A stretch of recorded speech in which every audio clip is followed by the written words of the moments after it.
আসসালামু আলাইকুম প্রিয় দর্শক, অন্নমঞ্চের আলাপচারিতে আপনাদের সকলকে আমন্ত্রণ জানাচ্ছি। এখন যে বিষয়টা নিয়ে কথা বলবো তার সঙ্গে সরাসরি যুক্ত ঢাকা, দিল্লি, ওয়াশিংটনের ত্রিমুখী রাজনীতি বা ত্রিমুখী কূটনীতি। ট্রাম্পের নতুন রাষ্ট্রদূত ভারতে সার্জিও গর দিল্লিতে এমন কিছু কথা বলেছেন যেটা হুট করে মগজে ধরবে না, কিন্তু আমাদের জাতীয় নিরাপত্তা উপদেষ্টা খলিলুর রহমান ঠিকই তার দিল্লি সফরকালে তা হাড়ে হাড়ে টের পেয়েছেন এবং তীব্র চাপ অনুভব করেছেন। দিল্লি বৈঠকে এমন কি হয়েছে, কেন মার্কিন রাষ্ট্রদূত হঠাৎ যোগ দিয়েছিলেন খলিল দোভাল দ্বিপাক্ষিক বৈঠকের দ্বিতীয় পর্যায়ে? দোভাল নিশ্চয়ই এই হঠাৎ আগমনের কথা জানতেন, সার্জিও গরের আগমনের কথা, কিন্তু আমাদের উপদেষ্টা খলিল কি তা জানতেন? মনে হয় না। এই বৈঠকেই সার্জিও গরের কথা শুনে কি মনে হলো না যে আমেরিকা বাংলাদেশকে এতিম বানিয়ে দিল? খুলে বলি, সার্জিও গরকে ভারতে আমেরিকার রাষ্ট্রদূত করে পাঠানোর পেছনে ট্রাম্পের একটা চিন্তাই কাজ করেছে, এটা আমরা ইতিমধ্যেই শুনেছি আরো কয়েকদিন আগেই। তা হলো ভারতের সঙ্গে আমেরিকার দূরত্ব কমাতে হবে। নরেন্দ্র মোদীকে, ভারতের প্রধানমন্ত্রী নরেন্দ্র মোদীকে মাই ফ্রেন্ড বলে ট্রাম্প চেয়েছিলেন নিজের হাতের পুতুল বানাতে, কিন্তু ট্রাম্প হোঁচট খেয়েছেন। বন্ধু মোদী এমন খেলা দেখাবেন ট্রাম্প কল্পনাও করেননি, উল্টো ট্রাম্প নিজেই চাপে পড়েছেন। ফলে ইয়ে তো মজাক থা বলে আবারও উচ্চারণ করেছেন Narendra Modi my best friend. আসলে দিন শেষে দেখা গেছে নরেন্দ্র মোদী সবার আগে নিজের দেশকে, দেশের মানুষকে ভালোবেসেছেন, দেশের ভালোটা চিন্তা করেছেন। এর মধ্য দিয়ে ট্রাম্প টের পাচ্ছিলেন বিশাল ভারত মানে ট্রাম্পের হাত থেকে ক্রমশ ফসকে বেরিয়ে যাচ্ছে। অতএব ইউটার্ন, বন্ধুত্বের হাত বাড়ালেন আরো একবার, আশ্বাস দিলেন শুল্ক সংক্রান্ত ঝামেলা থেকে শুরু করে একে একে সব সমস্যার সমাধান করা হবে। ভারতের জন্য কূটনীতিক হিসাবে বাছাই করলেন ট্রাম্প তার অতি ঘনিষ্ঠ সার্জিও গরকে। তবু কেউ কেউ বললেন বরাবরের মতো আস্তিনের তলায়, ট্রাম্পের আস্তিনের তলায় রয়ে গেল খঞ্জর, কারণ এখনো ট্রাম্প চান ভারত যেন আমেরিকার কাছে মাথা নত করে। একই সময়ে দেখা গেছে যে ডিপ স্টেট সর্দার নামে খ্যাত জর্জ সরোজ গং, তারা চাচ্ছিল ভারতের বাজার, রাজনীতি এবং অর্থনীতি দখল করতে, কিন্তু এখানেও জুটেছে ব্যর্থতা। কারণ ভারতের মানুষের দেশের প্রতি ভালোবাসা, ভারতের বৃহৎ গণতন্ত্র, গণতান্ত্রিক অবকাঠামো, বহুমুখী রাজনীতির কারণে ট্রাম্প এবং ডিপ স্টেট সরোসের মনের আশা পূরণ হয়নি। অর্থাৎ কোনোভাবেই ভারতকে দমানো গেল না।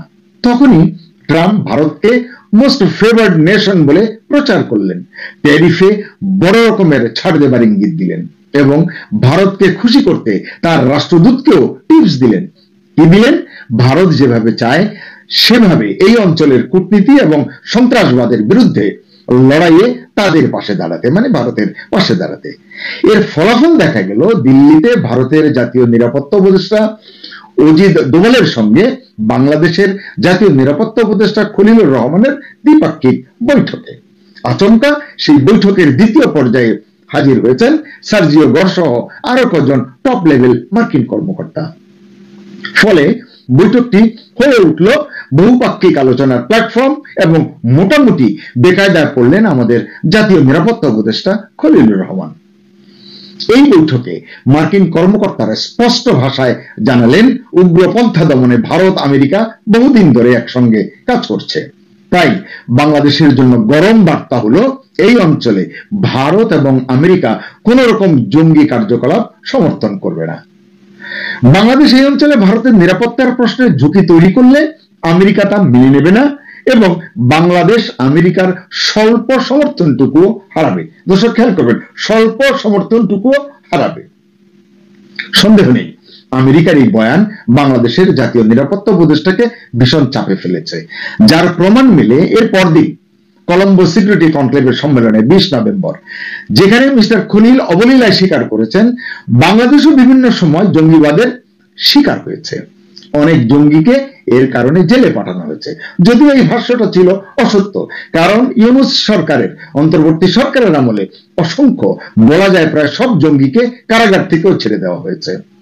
সরকারের তরফ থেকে বারবার বলা হয়েছে দেশে জঙ্গি গোষ্ঠী নেই, স্বরাষ্ট্র উপদেষ্টাও একাধিকবার এই কথা বলেছেন, কিন্তু বাস্তব চিত্র ভিন্ন। সূত্র জানায় মিস্টার খলিল এমন প্রতিশ্রুতিও দেন যে বাংলাদেশ নিজেদের ভূখণ্ড ব্যবহার করে কোনো জঙ্গি কার্যক্রম চলতে দেবে না। এক কথায় সন্ত্রাস এবং জঙ্গিবাদে জিরো টলারেন্স দেখাবে বাংলাদেশ। এদিকে বাংলাদেশের মাটি ব্যবহার করে ভারতের বিরুদ্ধে জঙ্গি কার্যকলাপের অনেক খবর ভারতীয় মিডিয়ায় গত বেশ কিছুদিন ধরেই প্রকাশিত হচ্ছে। এর কতটা সত্য কতটা মিথ্যা তা বলতে পারবে আসলে বাংলাদেশের আইন শৃঙ্খলা বাহিনী এবং ভারতের সংশ্লিষ্ট কর্তৃপক্ষ। কারণ ভারত দাবি করছে তাদের হাতে অনেক তথ্য প্রমাণ রয়েছে।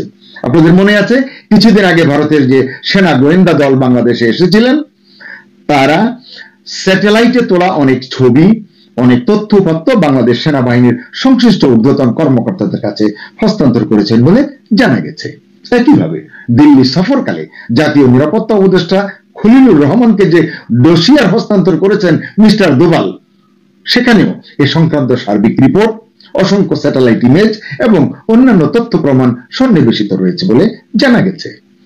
এই ডোসিয়ার মার্কিনীদের নজরেও এসেছে এবং সে কারণেই মার্কিন রাষ্ট্রদূত বৈঠকে বাংলাদেশকে সরাসরি সতর্ক করেছেন বলে জানা গেছে। তিনি বলেছেন কোন জঙ্গি গোষ্ঠী বা কোন গোয়েন্দা সংস্থা এবং আইএসআই কে লিঙ্ক করা হয়েছে বলেই সূত্র জানাচ্ছে, যেন কোন গোয়েন্দা সংস্থা বাংলাদেশের ভূখণ্ড ব্যবহার করার সুযোগ না পায় এবং এই ধরনের কোনো অপকর্ম করতে না পারে। মার্কিন প্রতিনিধি দলের ভাষ্য ছিল খুব স্পষ্ট, এই অঞ্চলে ভারতের নিরাপত্তার বিরুদ্ধে কিছু হলে আমেরিকা চুপ করে থাকবে না, এটি হলো স্পষ্ট বার্তা। তার মানে কি? মানে হচ্ছে ভারত এখন এই অঞ্চলের আমেরিকার প্রিয় সন্তান। বাংলাদেশ অগ্রাধিকার তালিকা থেকে অনেক নিচে নেমে গেছে, এটি বোঝা যাচ্ছে। এজন্যই হয়তো বিশ্লেষকরা বলছেন বাংলাদেশকে এতিম বানিয়ে ভারতের পাশে দাঁড়ালো আমেরিকা।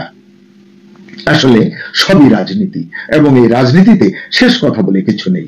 এই তো কিছুদিন আগেও ট্যারিফ নিয়ে যে ভারত ও আমেরিকা প্রায় মুখোমুখি দাঁড়িয়ে গিয়েছিল, মিস্টার মোদির বিচক্ষণ নীরবতায় এবং প্রয়োজনীয় বিকল্প উদ্ভাবনের ফলে সেই আমেরিকাই আবার ভারতের সঙ্গে সম্পর্ক পুনর্নির্মাণে উদ্যোগী হয়েছে, মনোযোগী হয়েছে। ভারত আমেরিকা সম্পর্কের এখন যে সমীকরণ মানে বর্তমানে, তাতে ভারতকে এড়িয়ে আমেরিকা যেমন এই অঞ্চলে দাদাগিরি করবে না, তেমনি বাংলাদেশের সঙ্গে সম্পর্কটাও এখন আর আগের মতো গুরুত্বপূর্ণ ভাবছে না আমেরিকা, এমনটি বলছেন বিশ্লেষকরা। সহজ ভাষায় বললে এই পরিস্থিতিতে বাংলাদেশ অটোমেটিক্যালি সাইডলাইন হয়ে গেছে বা সাইডলাইন হয়ে যাচ্ছে, কারণ চীন ভারত প্রতিযোগিতাই এখন ট্রাম্পের মূল অগ্রাধিকার। বিশ্লেষকরাও বলছেন আমেরিকার কাছে বাংলাদেশ এবং ইউনুসের চেয়ে এখন ভারত মহাসাগরীয় অঞ্চলে চীনের প্রভাব কমানোর কৌশল, যৌথ অবস্থান এবং পথ চলা মানে ভারত আমেরিকা অনেক বেশি গুরুত্বপূর্ণ।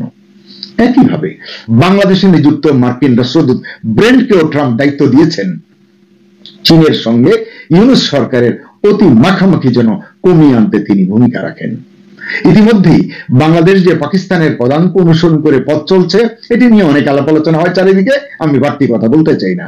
পাকিস্তানের মতো ইউনুস সরকারও চীনা প্রতিরক্ষা সরঞ্জাম ক্রয়ে উদ্গ্রীব হয়ে আছে, আগ্রহী হয়ে আছে, এটা আমেরিকা মানতে পারছে না। আপনারা জানেন অতি সম্প্রতি যে চীন থেকে 26,400 কোটি টাকার প্রতিরক্ষা সরঞ্জাম কেনার যে ইউনুস সরকারের যে সিদ্ধান্ত, এতে বেজায় নাকশ হয়েছেন ডোনাল্ড ট্রাম্প। এরই ঝাঁজ টের পেয়েছেন নিরাপত্তা উপদেষ্টা খলিল এবার দিল্লি বৈঠকে। নয়তো অজিত দোভালের সঙ্গে খলিলুর রহমানের দ্বিপাক্ষিক বৈঠকে এভাবে সার্জিও গর তার টিম নিয়ে ঢুকে যেতেন না এবং ভারত সীমান্ত ঘিরে বাংলাদেশ, পাকিস্তান এবং চীনের কোন তৎপরতার দিকে আঙুল তুলতেন না এবং প্রকারান্তরে বাংলাদেশকে এতিম বানিয়ে আমেরিকা ভারতের পাশে দাঁড়াতো না। তাহলে কি দেখা যাচ্ছে? সব মিলিয়ে এটি কি বোঝা যাচ্ছে যে বাংলাদেশ এখন চাপে পড়েছে?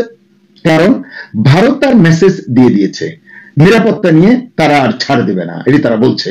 রাজনাথ সিং হুঙ্কার ছুড়েছেন, মার্কিন যুক্তরাষ্ট্র ভারতের পাশেই আছে, এটি এখন স্পষ্ট। তার মানে বাংলাদেশ এখন ভয়াবহ কূটনৈতিক চাপে পড়েছে। এবং এর আরো অর্থ যদি আমরা খুঁজি, ওয়াশিংটনের দৃষ্টিতে বাংলাদেশ এখন আপাতত সাইড স্টোরি, ভারত হলো মূল ক্যারেক্টার। তাই বাংলাদেশকে খুব হিসাব করেই সামনে এগোতে হবে। সকলকে ধন্যবাদ। দর্শক, 23শে নভেম্বরের ভিডিওতে আমরা বলেছিলাম কমনওয়েলথের পক্ষ থেকে ইনক্লুসিভ বা অন্তর্ভুক্তিমূলক নির্বাচনের বার্তা পেতে যাচ্ছে বাংলাদেশের অন্তর্বর্তী সরকার। আগামী জাতীয় সংসদ নির্বাচনের পরিবেশ বুঝতে বাংলাদেশে 4 দিনের সফরে এসেছিলেন কমনওয়েলথ মহাসচিব শার্লি বাজী। সফর শেষ করে তিনি 24 নভেম্বর বিদায় নিয়েছেন। দেশ থেকে চলে যাওয়ার আগে অন্তর্বর্তী সরকার প্রধান উপদেষ্টা ও প্রধান নির্বাচন কমিশনারকে একই বার্তা দিয়ে গেছেন, সেটি হলো আগামী নির্বাচন হতে হবে ইনক্লুসিভ। নিজের ফেসবুক পোস্টেও তেমন ইঙ্গিত দিয়েছেন শার্লি। কমনওয়েলথ মহাসচিব বাংলাদেশে এসে 60টি দেশের হাই কমিশনারের সাথে বৈঠক করেছেন, যাদের মধ্যে 5 জন হাই কমিশনার ইনক্লুসিভ নির্বাচনের প্রত্যাশার কথা জানিয়েছেন। তার চেয়েও একটি চমকপ্রদ তথ্য হলো শার্লি বাজী মোট 5টি রাজনৈতিক দলের সাথে বৈঠক করেছেন। এর মধ্যে বিএনপি, জামাত, এনসিপি ও জাতীয় পার্টির 2টি গ্রুপের সাথে বৈঠক করেছেন সশরীরে। আর বাংলাদেশে কার্যক্রম নিষিদ্ধ থাকা আওয়ামী লীগের সাথে বৈঠক করেছেন অনলাইনে। একাধিক সূত্র থেকে নিশ্চিত হওয়া গেছে, শার্লি অন্তর্বর্তী সরকার উচ্চ মহলে এই ধারণা দিয়ে গেছেন, ইনক্লুসিভ ও সকল বাংলাদেশের পূর্ণ অংশগ্রহণ ছাড়া নির্বাচন হলে কমনওয়েলথভুক্ত দেশগুলোকে অধ্যাপক ইউনূসের সরকার পাশে পাবে না। কূটনৈতিক বেড়াজালের কারণে সরাসরি কোনো বার্তা তার দপ্তর থেকে দেয়া না হলেও শার্লি বাজী নিজেই দিয়েছেন ফেসবুকে বেশ ইঙ্গিতপূর্ণ এবং তাৎপর্যপূর্ণ পোস্ট। বিস্তারিত জানতে চলুন যাওয়া যাক বিশ্লেষণ। কমনওয়েলথ মহাসচিব শার্লি বাজীর এটাই প্রথম বাংলাদেশ সফর। তার দপ্তর থেকে 19 নভেম্বর এ নিয়ে বিবৃতি দেওয়া হয়। বাংলাদেশে এসে প্রথম 2 দিন গোপনেই সারেন বেশ কিছু বৈঠক। 23 নভেম্বর থেকে তিনি প্রকাশ্যে বৈঠক করা শুরু করেন। প্রায় সবগুলো বৈঠক নিয়ে তিনি নিজের ফেসবুক পেজে ছবি সহ পোস্ট দেন। এর মধ্যে বাংলাদেশের আগামী নির্বাচন এবং বর্তমান রাজনৈতিক প্রেক্ষাপটকে ঘিরে 4টি পোস্ট বেশ ইঙ্গিতপূর্ণ।